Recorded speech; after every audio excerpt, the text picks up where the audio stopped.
Hello dear learners, I welcome you all to this course on solar terrestrial physics. This is kind of a follow-up course earlier NPTEL courses such as Introduction to Atmospheric and Space Science, Advanced Atmospheric Physics. Even if you have enrolled in plasma physics and applications, you will find that most of the concepts that we have learned in plasma physics will be directly applied in this particular course. So, solar terrestrial physics is an interdisciplinary course which touches upon many aspects related to physics, related to some electronics and communication, etc. So, in this lecture, we will try to understand what is solar terrestrial physics, what is solar terrestrial radiation, and then how do you bridge the gap between the sun and the earth, or how do you understand how the processes which happen on the sun have their impact on the earth's terrestrial environment or earth's magnetosphere, etc. So, I will try to give a very brief introduction to solar terrestrial physics, and then we will move on to understand what is radiation, what is solar terrestrial radiation, what and all comes under the umbrella of solar terrestrial physics, etc. So, what exactly is solar terrestrial physics? Solar terrestrial physics is we can consider solar terrestrial physics as the study of the connected system which links the sun, earth, or sun with the space environment of the earth. Okay, near earth environment, how the sun is influencing whatever that is connected with the earth. Primarily the atmosphere we are talking about here, or even more specifically we are talking about the upper atmosphere. So, solar terrestrial physics is considered, let us say, a branch of physics or study of the connection between the sun and the earth in terms of the energy, okay, in terms of plasma processes which happen on the sun and how do they affect the earth's space environment, etc. So, what is so here the two puzzles, the two pieces of the puzzle are the sun and the earth's space environment. Okay. So, we are concerned about what happens on the sun and how does it affect the earth and the space environment that is surrounding the earth, okay, which we call as the upper atmosphere, magnetosphere, or whatever it is, right. So, the most important pieces of this information are the sun and the earth. So, we are going to link the sun, its energy, its transport of energy towards the earth, and the budget of this energy in the earth's ionosphere or near the earth space environment. Okay. So, let us look at these two pieces individually.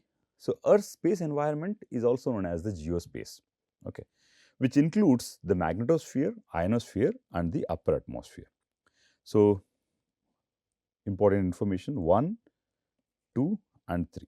We are talking about how the energy or the sun is going to affect the magnetosphere, ionosphere, and upper atmosphere. So, if you have studied any atmospheric physics courses earlier, you must be familiar with these three words: magnetosphere, ionosphere, and the upper atmosphere. Magnetosphere refers to the outermost region of the Earth's atmosphere or the geospace.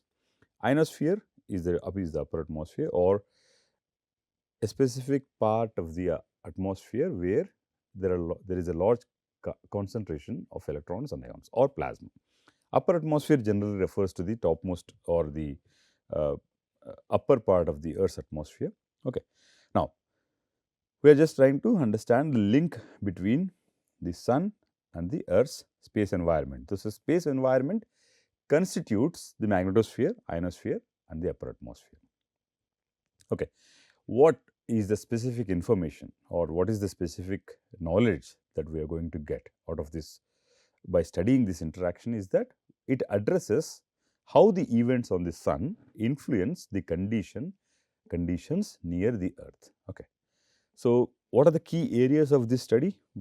Few things, few areas, or in terms of, let us say, few concepts will be related to these four main pillars. Okay, 1, 2, 3, 4.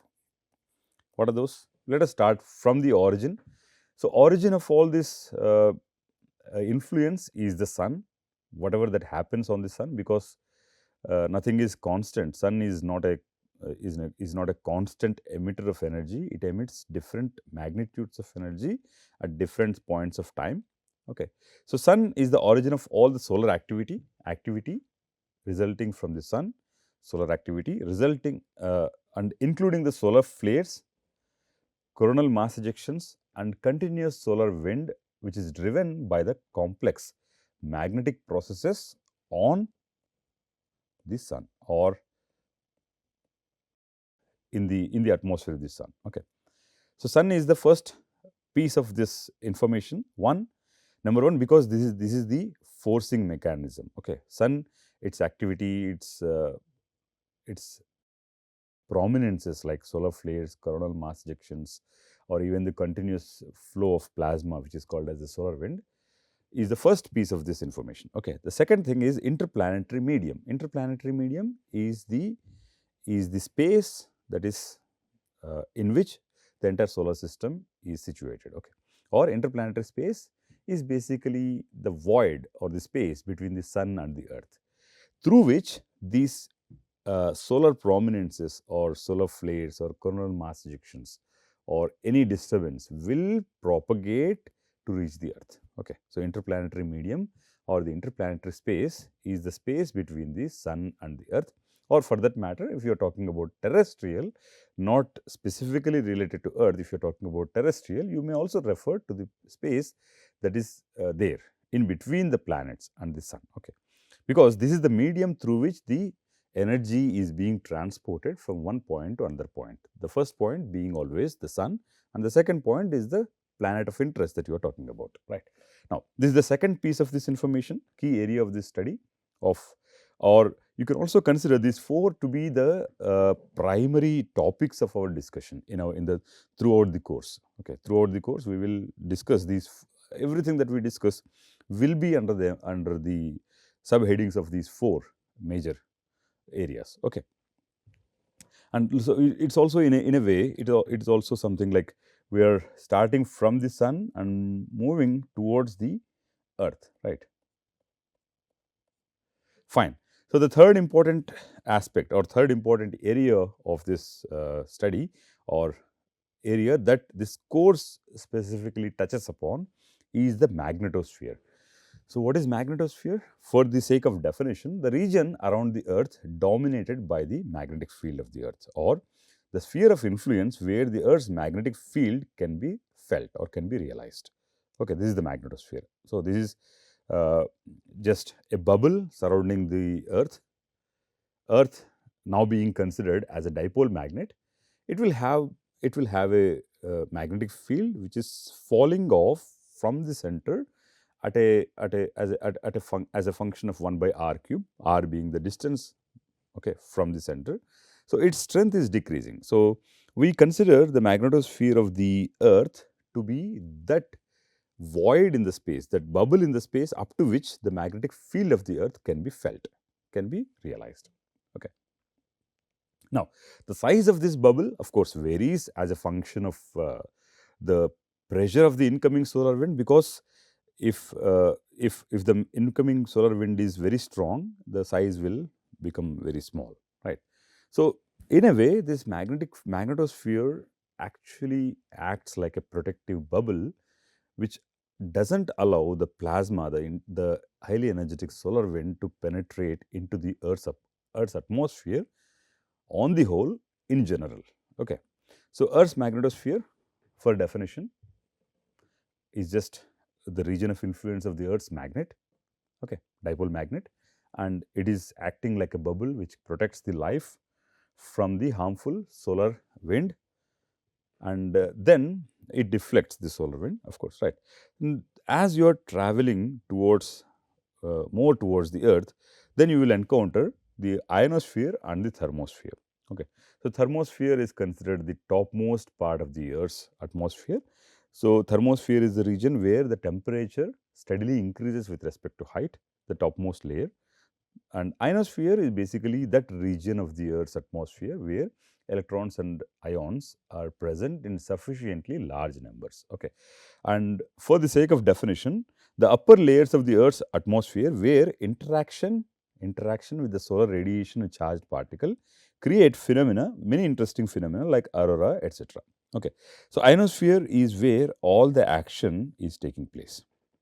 Okay, because most of the discussions that we will have in this course will be pertaining to the ionosphere, their currents, their densities, their chemistry, their photochemistry, their equilibrium, so many things. Okay, right. Now, let us look at these 4 areas of study or 4 components of this course itself as independent on each other. Okay. So, the ionosphere, thermosphere, whatever happens on the ionosphere, thermosphere is of course majorly driven by the energy input from the magnetosphere. But where is the energy coming into the magnetosphere? It is coming from the sun, and sun is of course the emitter of all this energy, different forms of energy that too. And how is the energy being transported from the sun towards the magnetosphere? Because these two are situated at a distance of 1 astronomical unit. The mode of transport, be it radiation or be it particle energy, is of course being transported through the medium that is separating the planet Earth and the sun. Okay, and that medium is called as the interplanetary medium. Right. Now, this interplanetary medium is basically the entire interplanetary space is pervaded by the interplanetary magnetic field, which is essentially the magnetic field of the sun itself. And this magnetic field is not a constant direction magnetic field, it keeps changing. So many things associated with it. Once we start the discussion, it will eventually be clear what I am talking about. But now we have now been able to define or just briefly give an outline of the solar terrestrial physics, which happens to be the title of this course. Solar terrestrial physics basically is comprehends the understanding of the energy transport and energy precipitation processes on the Earth, the energy that is coming from the sun. It touches upon these 4 important pillars of study: the sun, interplanetary medium, magnetosphere, ionosphere, and thermosphere. Okay. So, what are the applications or importance of this particular course? Okay. We have studied what is the Earth's atmosphere. We have studied dynamical aspects about the Earth's atmosphere in earlier courses. But what is the importance of this particular course, which is called as the solar terrestrial physics? How is it different from the earlier courses? Okay, so the major applications of solar terrestrial physics is the understanding and prediction of space weather. So this course is basically is going to be an elaborate discussion on the last module of the introduction to atmospheric and space sciences course, which is basically only confined to the upper atmosphere, treatment of the upper atmosphere as plasma, discussing various plasma processes which are responsible or which are dominant in that upper atmosphere or in that part of the upper atmosphere. And essentially, so we are just trying to understand things in a detailed way towards space weather. So, what is space weather? How space weather, or where does the space weather originate, and how the space weather can be predicted? What and all the are the factors which will influence the severity of space weather on the Earth, etc., and so on. Right. So, space weather events caused by intense solar activity like geomagnetic storms can have significant impact on the human technology, infrastructure, which may include influences may include disrupting communications and navigation systems. Space weather can cause damages on the power grid, and it can also damage satellites, posing serious health hazards to the astronauts, etc. So the impact is going to be tremendous. The impact of space weather on the technological systems built around around space, I mean, deployed in space, for example. And research in this field generally uses combined techniques. So it uses ground-based observations. If you want to really understand, you will learn some basics in this particular course, how things actually work in ionosphere, and how can we expect the space weather to influence these things, etc. But if you want to do some research in this particular field, the research is going to be uh, use a combination of ground-based observations and a fleet of satellite-based observations, right? So you can find many resources online about space weather research. Uh, okay, right. Now, in this lecture, we are going to uh, talk about introduction to radiation, because radiation is the primary form of energy that we receive from the sun. What is radiation in two different perspectives? One, solar radiation, which is the incoming energy that we receive from the sun. And what is the terrestrial radiation? Terrestrial radiation originates from the earth. Okay, so before we introduce the other terrestrial planets such as Mars and Venus, or before we try to understand the effect of coronal mass ejections or solar flares, or solar prominences, sun-driven sun-driven events on the other terrestrial planets like Mars and Venus, we will always confine ourselves to the Earth. Okay. So when we talk about radiation, we will discuss about what are the atmospheric windows, and then we will briefly, not in detail, we will just briefly see how the energy balance works, how much energy is coming in, how much amount of energy is spent, etc., etc. And after that, we will move on towards the elaborate discussion on the sun, because sun is the primary source of energy for the Earth. If we are talking about ionosphere, in particular, all the plasma processes are driven by the energy that is derived from the sun. So it is very important to understand the sun to begin with. Okay, because if you talk about space weather, you should know what are these prominences. Okay, how these prominences evolve, and how exactly these prominences travel towards the Earth, and how do they enter into the Earth's atmosphere. Sometimes they do, sometimes they don't. Okay, so there are many different aspects related to this puzzle. Okay, how so all of this, because all of the entire story seems to be starting at the sun. So we need to have a thorough understanding of the sun itself. Thorough in the sense, only up to the limits of what we need in this particular course, not beyond that. Okay, and then uh, from the sun, we will move towards the geospace. Already defined what is geospace, right? So geospace, so because the state of matter in this geospace is primarily plasma. So we will look at geospace, the properties of geospace, or we can say that the plasma properties of geospace in a couple of lectures, just to have a feeling of what geospace looks like and how things work in geospace. Okay. So now, what is terrestrial? Terrestrial planets are the rocky planets. Okay. We will, because some of these planets have a strong magnetosphere, some they don't have a magnetosphere. There are reasons for that, and the atmosphere of these terrestrial planets is also not the same. Like the Earth is dominated by nitrogen, the other planets are, their atmosphere is dominated by carbon dioxide, right? Now, so solar terrestrial physics should ideally cover how the sun influences the terrestrial planets, right? We will, most of the time, we will try to understand how the solar radiation or the space weather affects the Earth's atmosphere.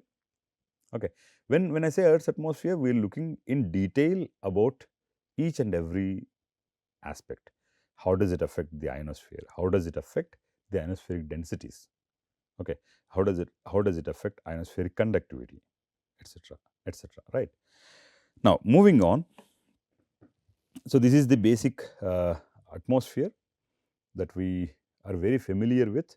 So now we will just try to put all these things together in a visual representation and try to have a feeling for the objectives of this particular course, right? Now, what you see here is the sun and the earth, and it also, this picture also shows how the sun and earth are actually coupled.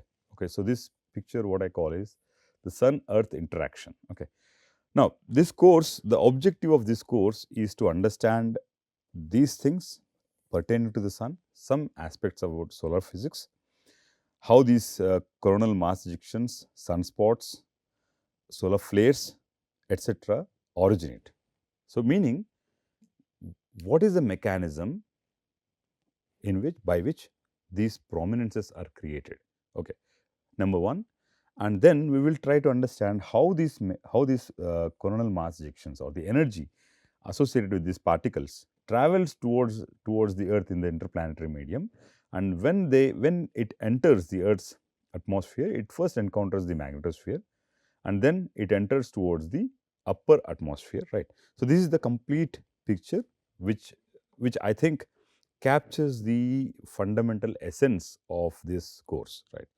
Now, the objective that I wish to achieve, or the learning outcome of this course will be, any student will develop a firm understanding of the space weather phenomena and their influence, their impact, their negative impact on the Earth's atmosphere, and some methods in which we can develop prediction models to for the space weather events, right?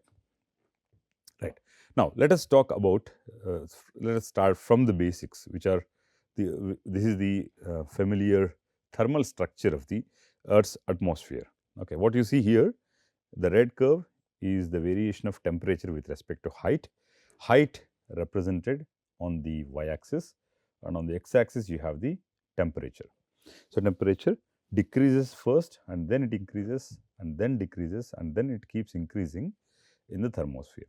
We are very familiar with the mechanism by which, or due to which, the temperature changes the way it does in the Earth's atmosphere, right? Now, the area of study for this course is going to be starting from, let's say, 50 kilometers, or sometimes 50 kilometers or 60 kilometers should be the ideal limit, from where the ionosphere starts, right? So, now the temperature changes, and other things which are related, which are in this figure, are the meteors or the mesosphere, the thermosphere. So, each of these, each of the words that are written here are very familiar to us. Right. Now, let us talk about solar terrestrial radiation. Radiation is, what is radiation? Radiation is the energy, or transfer is the mode of energy transfer by the means of electromagnetic waves, which does not require any medium to be present, right? So, radiation is the only mode of transfer of energy without the presence of any substance, or without medium, or radiation can happen even in vacuum. Okay. So, where does it works best in a vacuum? Because in empty space there is no scattering, there is no absorption, nothing. Radiation throughput should be 100%. So, radiation is the only way for the Earth to receive the energy from the sun, and the weather systems that we see on the Earth are powered by the radiation. Okay. Now, let us try to build up a line of thought so that the discussion, it will be easy for you to follow the discussion. One, we have understood what is solar terrestrial physics. Now, we are trying to understand the radiation part of the sun, okay, the energy that we receive from the sun as electromagnetic radiation. Okay. Radiation is the mode of transport of energy which can happen even in vacuum. Okay.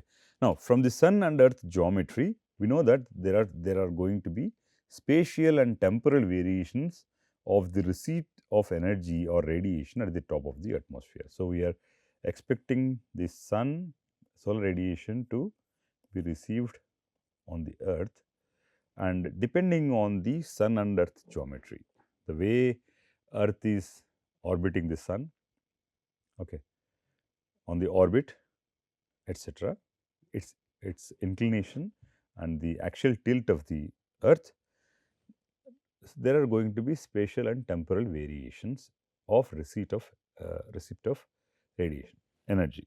What does it mean? It means that there are variations spatially and temporally. So, certain in this orbit, during certain periods of time, any given location will not receive the same energy, okay, or during certain periods of time it will receive more, and during other periods of time it will receive less. I am talking about any specific point on the Earth. There is a variability in the amount of energy that is received at this point. Okay. Now, if you want to understand how this radiation is spent from the atmospheric composition, it is important to understand which particular species is absorbing this energy. Okay. So, for example, ozone absorbs the ultraviolet radiation. We are going to call ultraviolet radiation as short wave radiation. We will come to that topic, why we call it as short wave radiation. And then we have water vapor and carbon dioxide. They are responsible for the long wave radiation. Short wave radiation, in which lambda is small, and long wave radiation, lambda is large. Okay. Now, in order to understand the complete absorption of this energy, electromagnetic energy, we need to consider different types of radiation. Okay. Now, this is the Sun Earth geometry that I was talking about. So, this is the axial tilt. So, this is the axial tilt. If you draw a normal like this, so this one, this angle theta is what creates the tilt, or this is responsible for the seasons. Okay. Now, if you put sun into perspective, you will understand, and if you put sun to perspective and then move the Earth around the sun, then you will understand what is the meaning of northern winter, northern summer, vice versa. Okay. Now, from this figure, what you see here is Earth is rotating around itself from west to east, right. So, if you look in this perspective, if you are looking above, from above the North Pole, you will see that the Earth is rotating around itself in this counterclockwise direction. And if you look from the South Pole, it will appear as if the Earth is revolving around itself, rotating around itself in the clockwise direction. Okay. Now, put these two things together, one the axial tilt and the rotation of the Earth around the sun, you will see that this 23.5 degrees, the tilt from the normal, from the perpendicular, you will see that sometimes during certain period of time, the northern hemisphere is facing away from the sun. So, during which periods of time it will experience winter, and at the same time the southern hemisphere is towards the sun, it is experiencing summer. So, this small area during the northern winters, it will not see the direct sunlight, and exactly opposite happens in the other parts, right. So, then you have equinoxes when you have equal time of day and night, and then you have equinox, September equinox, March equinox, right. So, seasons, the winter and the summer, they are there because the seasons basically are a consequence of the axial tilt of the Earth and its orbit around the sun in the ecliptic plane. Okay. So, we will learn more interesting aspects about the solar radiation or solar terrestrial radiation in the next lecture.